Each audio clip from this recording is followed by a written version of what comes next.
Another day, another vlog, simple parol tutorial for today's video. Ngayon nga, gagawa tayo ng simpleng parol.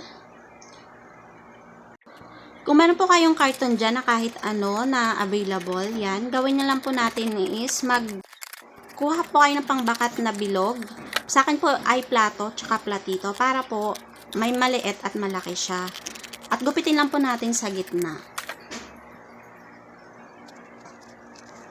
Pagkatapos nun, kumuha ko ng fuzzy wire. Pwede pong light green, tsaka army green. Kung ano po yung gusto nyong kulay ng parol, pwede naman po. Pwede nyong gawin dyan is yung red and green, ganon. Wala kasi akong available na red po. So, ayan, ikot-ikutin lang po natin yan. Alternate po yung gawin natin, ha. Kailangan alternate para mas maganda tingnan. Pero kung kayong gagawa, okay lang kung buong green yung gusto nyo. Kanya-kanya naman tayo ng idea sa paggawa nyo. So pagkatapos po nyan is i-push-push nyo lang po yung pinagdikitan ng mga fuzzy wire, ha, para hindi po makita yung umbok. Mamaya naman po, istatabunan natin yan ng mga laso. So ayan, gumawa po ako ng circle. Hindi ko na po na-videohan yung pagkakaikot ko niyan, pero yan is, iikot nyo lang po talaga dyan sa maliit na circle, ha. Gawa po kayo ng maliit na circle. Tapos, dapat po lagi i-glue, ha, para hindi po matanggal at matibay yung ating parol. So, yan, i-glue natin, ha, tapos wala pong kita na carton para malinis tingnan. Ayan, dinikit ko na rin tong maliliit na flower. So, sa isa kong video is gumawa po ako ng maliit na flower doon. Baka alam nyo na rin po yan. Ayan. Kumuha na rin po ako ng Santa Claus at idikit natin dito sa ating pang gitna. Yan, ilalagay natin yan mamaya doon sa ating circle na green na ginawa natin kanina. Ayan, i-bend-bend nyo lang po yung maliit na flower na yan, ha, para maganda po tingnan. At nilagyan ko na rin siya ng pearl. Pwede rin yung stamen ang ilagay nyo dyan, iba't ibang kulay. Depende po sa anong gusto nyo. Pero sa akin po ay itong pearl. Pagkatapos po nyan, meron po akong nagawa na petals. Gagawa na lang po ako ng tutorial sa susunod kong video para sa mga petals na bulaklak na yan.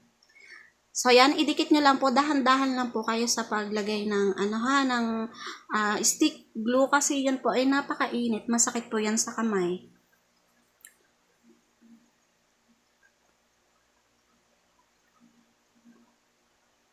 Yan, tanggalin nyo lang po yung mga glue na nakadikit dyan sa labas. Ayan, sunod na is itong red and green natin na bulaklak. Ididikit din po natin sa ating parol. May tip po dyan na yung gilid lang po ng baba, yung i-glue nyo. Wag po yung lahat ng gilid kasi para ma-bend po natin yung flowers. Tsaka ma-designan pa natin siya ng ayos. So, ayan, tapos na yung ating mga flowers na pang-design na yan. Nilagyan ko na rin pala ng white stamen ito para po maganda yung ating pagka-design. Ayan, idikit na natin yung bulaklak na ginawa natin kanina. Dinagdagan ko nga pala ng stamen kasi parang ang konti po kanina ng stamen ko eh. So, ayan, dinagdagan ko na siya. Hindi ko na rin po pala na-videohan yung ating ribbon. Madali lang po gawin yan, yung ribbon. I-twist-twist lang po, tapos i-design nyo lang na parang ribbon siya, tapos yun, meron na kayong ribbon.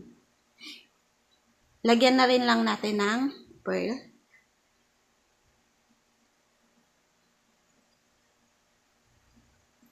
Hindi nga alam yung aking pagkakalagay dyan ng ribbon kasi dapat yan green, light green, army green, light green, army green.